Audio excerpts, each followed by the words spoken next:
കേരളത്തിന്റെ ദേശീയ ഭക്ഷണം എന്ന് പറയുന്ന പൊറോട്ടയും ബീഫും ഒരു വലിയ വില്ലനാണെന്ന് പൊതുവെ പറഞ്ഞു കേൾക്കാറുണ്ട്. സംശയമില്ലാത്ത കാര്യമാണ്. അതിനകത്തുള്ള ഈ കോമ്പിനേഷൻ ആണോ അത് മൈദയാണോ? മൈദയല്ല, അത് തന്നെ പ്യൂരിഫൈ ചെയ്യാൻ വേണ്ടി ഉപയോഗിക്കുന്ന സാധനമാണ്.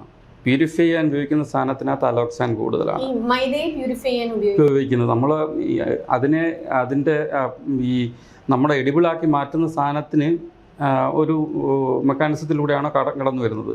അത് പ്യൂരിഫൈ ചെയ്യുന്ന മെക്കാനിസത്തിൽ ഈ അലോക്സാൻ്റെ അളവുകൾ കൂടുതലാണ്. പൊറോട്ട നിശ്ചയമായും ക്യാൻസറോജനിക്കാണ്.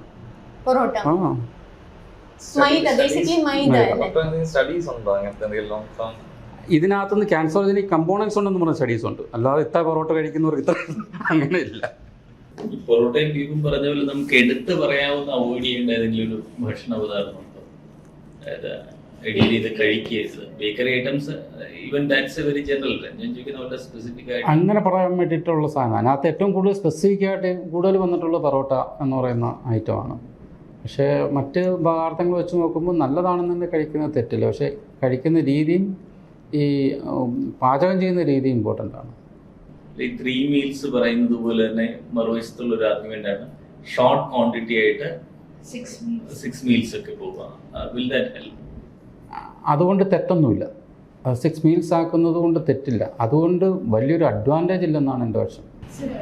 ഡോക്ടർ, ഈ ഫുഡിൻ്റെ കാര്യം പറയുമ്പോൾ ജനറലി പീപ്പിൾ സേ ദാറ്റ് ഇപ്പോഴത്തെ ഫുഡ് ഹാബിറ്റ്സ് എന്ന് പറയുമ്പോൾ ഫുഡ് പ്രിപ്പയർ ചെയ്യാൻ ഉപയോഗിക്കുന്ന കോമ്പോണൻസിനെയും പറയാറുണ്ട്. Like oil or even pulses or rice, അതിൻ്റെ washing. I mean for example recently മറ്റേ ബോംബെയിലൊക്കെ വളരെ ഫേമസ് ആയ ഒരു ബ്രാൻഡ് ഉണ്ട്, 2 ബ്രദേഴ്സ് ഒരുമിച്ച് ചെയ്യണം. അവർ പിന്നെ അവനെ തന്നെ പ്രൊമോട്ട് ചെയ്യുന്നത് ലൈക്ക് ഫാം ടു പ്ലേറ്റ് കൺസെപ്റ്റാണ്. ഈ നമ്മൾ ഫാമിനെ കൂടുതൽ പ്രൊമോട്ട് ചെയ്യുന്നുള്ള ദോഷങ്ങളും ഉണ്ട്. അതായത് നല്ല ഭക്ഷണം പച്ചക്കറി സാധനങ്ങളാണെന്ന്, നാറുള്ള പച്ചക്കറികളാണെന്നുള്ളതിന് യാതൊരു സംശയമില്ല. ബേക്കറി ഐറ്റംസ് ഉപയോഗിക്കരുത്, അല്ലെങ്കിൽ അതിനകത്തുള്ള കാർബോഹൈഡ്രേറ്റ് ഹാനികരമാണെന്നുള്ളതിനകത്ത് യാതൊരു സംശയമില്ല. ഇനി നമ്മൾ വരുന്ന ഹെർബൽ ഐറ്റംസിലോട്ട് വരുന്ന സമയത്ത് ഈവൻ ഗ്രീൻ ടീക്കകത്ത് പോലും ടോക്സിക് സാധനങ്ങളുണ്ട്. ഈവൻ ഹെപ്പറ്റസുള്ള ഡാമേജ് ഉണ്ടാക്കുന്ന സാധനങ്ങൾ ഹെർബൽ ടീയിലുണ്ട്. അപ്പോൾ നമ്മൾ സാധാരണ രീതിയിൽ ഈ ഓർഗാനിക്കിലോട്ട് പോകുന്നത് കൊണ്ട് അത്ര കണ്ട് പ്രയോജനം ഉണ്ടെന്ന് എനിക്ക് തോന്നുന്നില്ല. പ്രത്യേകിച്ചും ബുഷസ്, ചെറിയ കുറ്റിച്ചെടികൾ ഉണ്ടാകുന്ന സാധനങ്ങളുണ്ടല്ലോ, അതുകൊണ്ട് ഉണ്ടാക്കുന്ന സാധനങ്ങൾ, ഇതിനകത്തെല്ലാം ഈ ആൽക്കലോയിഡ്സ് ഉണ്ടാവുകയും ആൽക്കലോയിഡ്സ് കാഴ്ചമരിക്കാണെന്ന് പ്രൂവ് ചെയ്തിട്ടുണ്ട്. ഇതിനെല്ലാം നമുക്കൊരു കമ്മ്യൂണിറ്റി സ്റ്റഡി ഒന്നുമില്ല. ഇതിനകത്ത് ഇന്നത് കാഴ്ചമരിക്കാണെന്ന് പറയുന്നുള്ളതല്ലാതെ ഇത്ര ആൾക്കാർ കൺസംഷൻ ഉണ്ടായി, അതുകൊണ്ട് ഇവർക്ക് ഇത്രയും ഇതുണ്ടായി, അങ്ങനെയുള്ള അത് ഒരുപക്ഷെ അത് പാടുവാണ് അങ്ങനെ കണ്ടുപിടിക്കാൻ, അല്ലേ? ഡോക്ടർ ആദ്യം പറഞ്ഞ നല്ല ഫുഡ് ഹാബിറ്റിനെ പറ്റി പറഞ്ഞു. എന്താണ് നല്ല ഫുഡ് ഹാബിറ്റ്? എങ്ങനെ ഡിഫൈൻ ചെയ്യുക? ഇപ്പോഴത്തെ നമ്മുടെ ഇത് വെച്ച് നോക്കുമ്പോൾ, ഭക്ഷണശീലങ്ങൾ വെച്ച് നോക്കുമ്പോൾ നമ്മൾ കൂടുതലും കാർബോഹൈഡ്രേറ്റ് കൂടുതൽ കഴിക്കുന്നവരാണ്, പ്രോട്ടീൻ കുറച്ച് കഴിക്കുന്നവരാണ്. അത് നല്ല പ്രോട്ടീൻ കഴിക്കുന്നതല്ല, ചീത്ത പ്രോട്ടീനാണ് കൂടുതലും കഴിക്കുന്നത്. നാരുള്ള പച്ചക്കറി ശീലമില്ല. ഈ ശീലങ്ങളൊക്കെ തിരിച്ചു കൊണ്ടുവന്നു. നമ്മളിപ്പം നമ്മുടെ പ്രത്യേകിച്ച് ഏഷ്യൻ കോണ്ടിനെൻറ്റിൽ ഒബീസിറ്റിയുടെ പാറ്റേൺ ഡിഫറെൻ്റ് ആണ്. നമുക്ക് ട്രങ്കൽ ഒബീസിറ്റിയാണ് കൂടുതൽ. നമ്മുടെ ശരിക്കും പറഞ്ഞാൽ സായിപ്പന്മാരെ എടുത്ത് നോക്കുകയാണെന്നുണ്ടെങ്കിൽ അവർക്ക് ട്രങ്കൽ ഒബീസിറ്റി മൊത്തത്തിൽ അവർ ഭീമാകാരന്മാരായിരിക്കും. ഇവിടെ കൊണ്ടല്ല, നമ്മുടെ ഏഷ്യൻ പോപ്പുലേഷൻ എടുത്തുകൊണ്ട് അതിനെ ട്രങ്കൽ ഒബീസിറ്റി എന്ന് ഞങ്ങൾ പറയുന്നത്.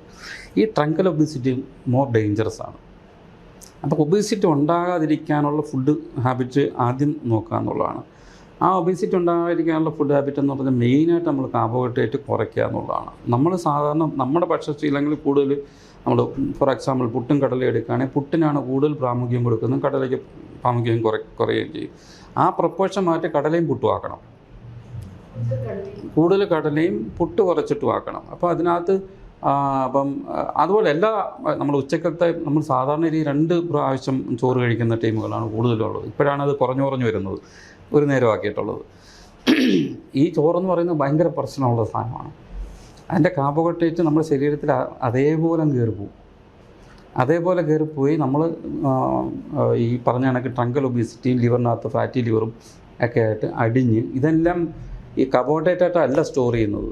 നമുക്ക് കാർബോഹൈഡ്രേറ്റിൻ്റെ ഉപയോഗങ്ങളുണ്ട്. നമ്മൾ തലച്ചോറിൻ്റെ പ്രവർത്തിക്കുന്നത് കാർബോഹൈഡ്രേറ്റ് മാത്രം കൊണ്ടിട്ടാണ്. അവിടെ പ്രോട്ടീനോ കാര്യങ്ങളൊന്നും ഇല്ല. കാർബോഹൈഡ്രേറ്റ് മാത്രമാണ് എനർജി സോഴ്സ് എന്ന് പറയുന്നത്. ഇതെല്ലാം പ്രവർത്തിക്കും കാർബോഹൈഡ്രേറ്റ് ആവശ്യമാണ്. ഇനി നിങ്ങൾ കാർബോഹൈഡ്രേറ്റ് കഴിച്ചില്ല തന്നെ നിയോ ഗ്ലൂക്കോജനസിസ് എന്ന് പറയുന്ന മെക്കാനിസം ഉണ്ട് ലിവറിനകത്ത്. അതായത് നമുക്ക് സപ്ലൈ കിട്ടിയില്ലെങ്കിൽ പോലും അതിനകത്ത് കാർബോഹൈഡ്രേറ്റ് ഉണ്ടായിക്കൊണ്ടിരിക്കും. അതുകൊണ്ട് നിങ്ങൾ കാർബോഹൈഡ്രേറ്റ് കഴിക്കണമെന്ന് നിർബന്ധമില്ല. ഈ ഒരുപാട് ഗ്യാസ്ട്രോ റിലേറ്റഡ് ക്യാൻസർ പേഷ്യൻസിനെ ട്രീറ്റ് ചെയ്യുന്ന ഒരാളെന്നുള്ള നിലയിൽ ചോദിക്കുകയാണ്, നമ്മൾ ഒഴിവാക്കണം എന്ന് തീർത്ത് പറയുന്ന ഒരു കുറച്ച് ഭക്ഷണ സാധനങ്ങൾ എന്താ ഡോക്ടർ പറയുക? തീർത്തും ഒഴിവാക്കണം എന്ന് പറഞ്ഞാൽ ഞാൻ നേരത്തെ പറഞ്ഞ കണക്കുള്ള മീറ്റൊന്നും കഴിക്കുന്നതിന് യാതൊരു പ്രശ്നവുമില്ല. അത് കഴിക്കേണ്ട വിധത്തിൽ കഴിക്കുക എന്നുള്ളതാണ്. അധികമായിട്ട് സ്മോക്ക് ചെയ്യാതെ, അധികമായിട്ട് സാൾട്ടഡ് ആക്കാതെ, അധികമായിട്ട് പ്രിസർവേറ്റീവ്സ് കയറ്റാതെ സാധാരണ രീതിയിൽ കുക്ക് ചെയ്ത് കഴിക്കുന്നതിന് പ്രശ്നങ്ങളൊന്നുമില്ല. മൈദ പൂർണ്ണമായി ഒഴിവാക്കണം കഴിയുന്നതാണ് നല്ലത്. പക്ഷേ ഒക്കേഷണൽ നമ്മൾ മാസത്തിലോ അല്ലെങ്കിൽ ഒരു വർഷത്തിലോ 1-2 പ്രാവശ്യം കഴിക്കുന്നതൊന്നും നമ്മുടെ ടേസ്റ്റിനെ, നമ്മുടെ കൊതിയെ ഒന്നും ഇത് പിടിച്ചു നിർത്താൻ പറ്റത്തില്ലല്ലോ.